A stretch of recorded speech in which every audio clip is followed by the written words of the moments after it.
1, 2, 3.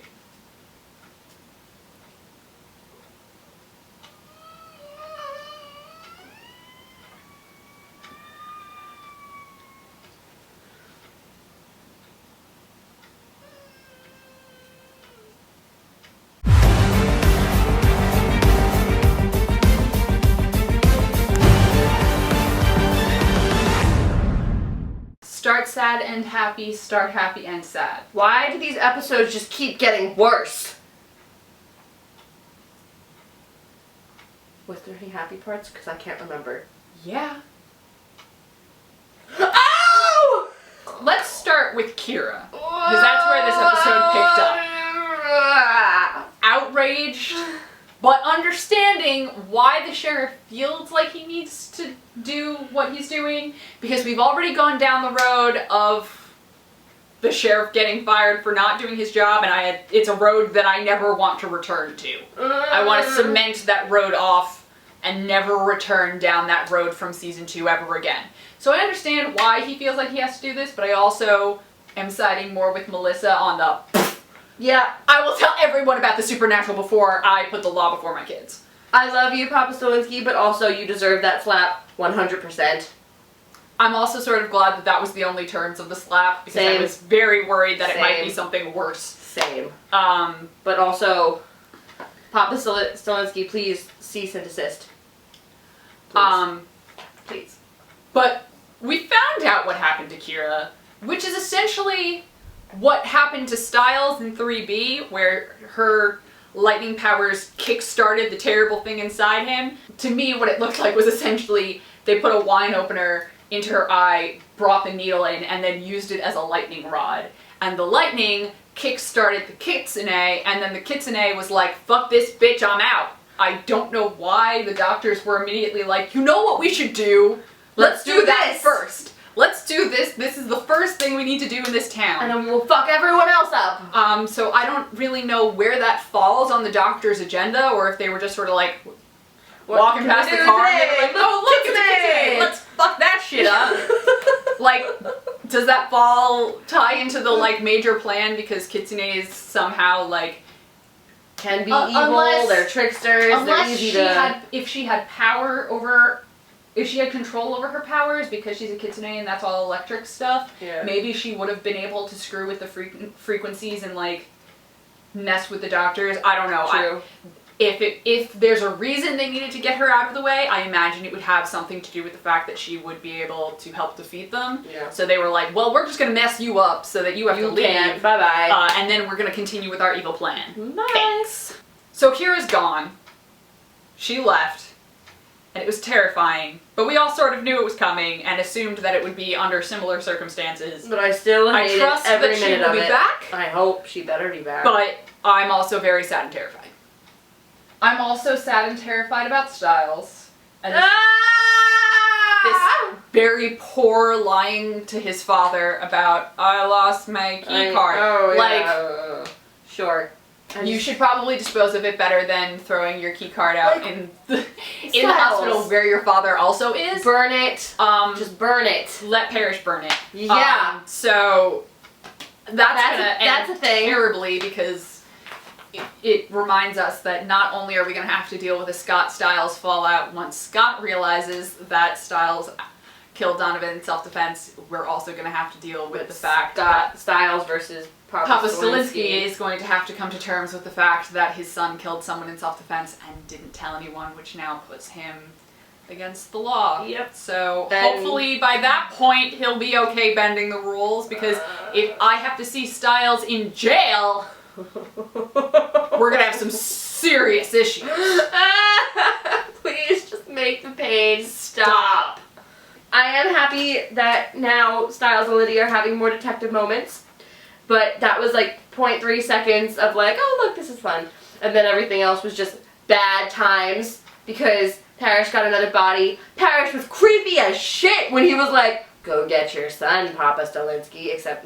But the most important thing being that out of that creepy shit raised 10,000 red flags for everyone because Papa Stilinski was like, What the hell is wrong with you? And then Stiles was like, the body's so now we all gone. know that it's something up with Parish. We know where Parish is taking the bodies. We don't know why, still. Hopefully, because they're the ones with the real bestiary, hopefully, with that new information, Lydia and Stiles can detective their way through the bestiary and tell us what he is. And then we finally got the Desert Wolf. She's here. Threatening Deaton. Threatening Deaton, first of all. Threatening Deaton and Malia. First of all, okay.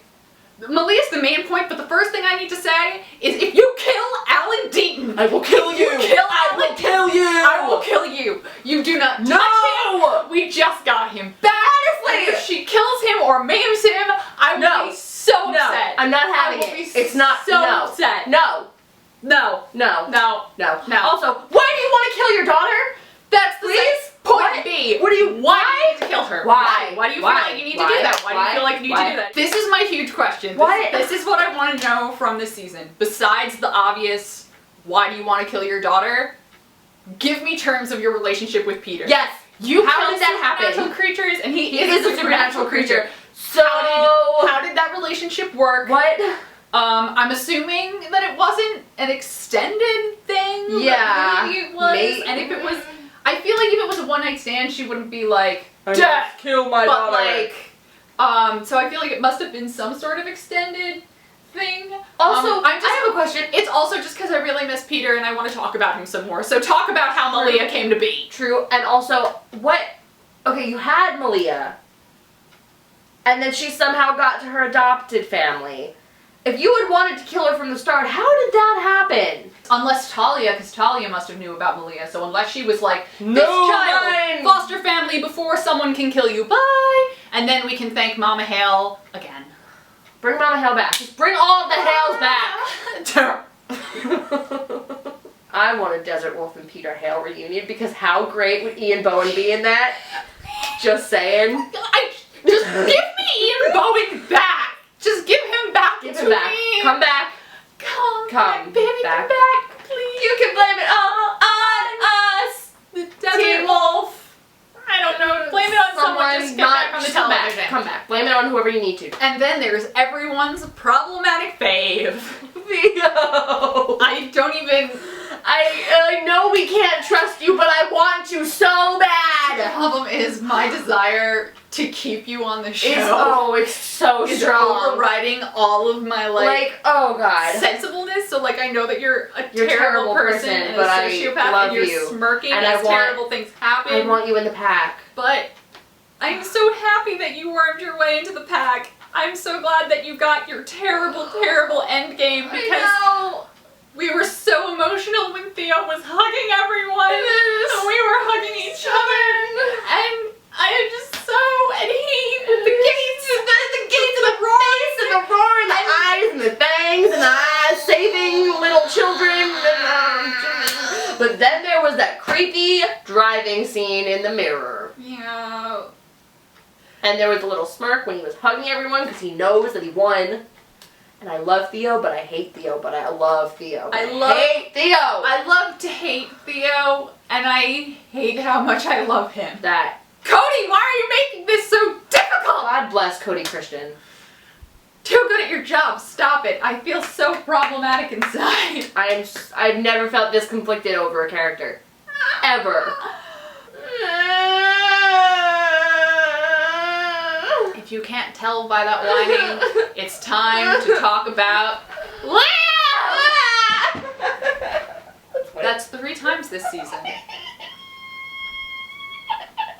So there were a lot of really terrible things that happened to Layden. He got his blood sucked! Liam was hooked It up was to some black!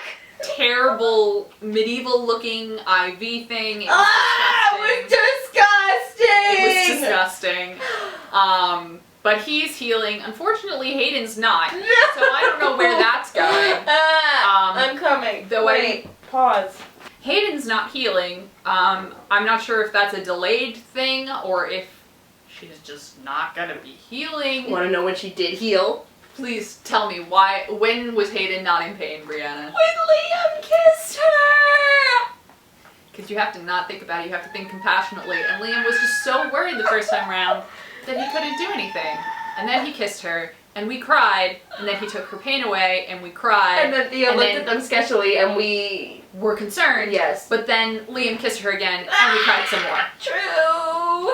Liam just wants to be such a good person, and he tried to help Zach. Really worried, because I know we're going to see Zach again. Do you know from clips or my mind? Okay, because he was bleeding mercury, so I don't know. Oh, that's true. I don't know. I just feel like they wouldn't introduce a named character for that short of a period of time. Can you tell us what he was gonna be? Because I'm all about the wings. I'm all about mythology in general. I want to know what they were trying to turn him into with wings. Why did they cut the wings off? I guess maybe to see if they grow back. I don't know. They're messed up scientists, man. It's Scott! Oh my god, losing Liam sent Scott into a panic and Placing the emotions on the shelf for a second. Serious concerns that I have about details. So, Hayden, why do they need to access here? What sort of chimera? They like shine the black light and there were like spots. Yeah, she had like weird like giraffe UV light, so I don't know if those were scales or what. Yeah. But what did they turn her into? What kind of chimera is she is my first question. My other question is, what exactly was the huge IV in Liam's arm? Yeah, what is that going to do? Just to cause him pain and leave him on the ground, or is that going to have some adverse effects that we're going to see in the future that's going to make us cry? Go. We still haven't seen the clip of him fighting Scott, so... Still haven't seen the clip of him fighting Scott. Probably the second. There's two options there. One, whatever IV thing is... Turns Liam bananas. Woo! Under their control to some extent, and he has to fight Scott. Two, I would say, if it is something with Hayden, because if Hayden goes bad, so instead and gets under the doctor's control, Liam's probably not going to be able to draw that line. And at Scott's point, with Scott not thinking, I was going to say, I don't even know what Scott would do. Yeah. Scott at this point very well might be, she needs to be incapacitated, we need to get not killed, but I don't think Scott's that far, but she needs to be hurt so that she can be stopped, and I don't know if Liam's going to be able to draw that line, so it could be a fight about Hayden, it could be that Liam's under their control, which is something we were thinking from the beginning. Yeah. So we are very nervous about the fate of Liam and whatever adverse effects this video might have caused him. Yes? Theo rescued Liam and Hayden. And I'm starting to think that it was more than just a, look Scott, look at what I did, let me in your pack. Or, look pack, look at everyone I saved, I am your new alpha. I think it's more of, ha ha ha ha, these two are gonna get fucked up real soon, let's let them loose and unleash them on everyone. Ha ha, won't that be funny? I also want to know where the line is with how much Theo knows, because we were fighting about this a lot during the episode. Yes. Because it's probably safest for our emotions to assume that Theo knows everything.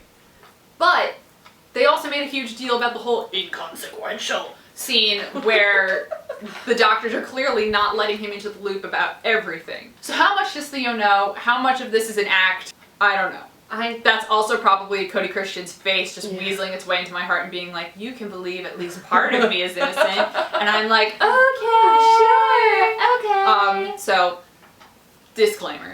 Basically what we're saying is we're worried. Very. This is also the last episode that I will be watching at home. Brianna's staying here. I apologize in advance because I'm going to school early, which on the one hand means I don't have to worry about waking my roommates with my screams, but on the other hand means that I'm not going to I might not have any co-anchor because I will be on campus before Hillary gets back. It might just be me sitting on my couch again. I'm really sorry. I know I suck. It's been a very, very painful season, but I'm glad I could share it with all of you guys. So, that's basically Banshees. And that's basically it.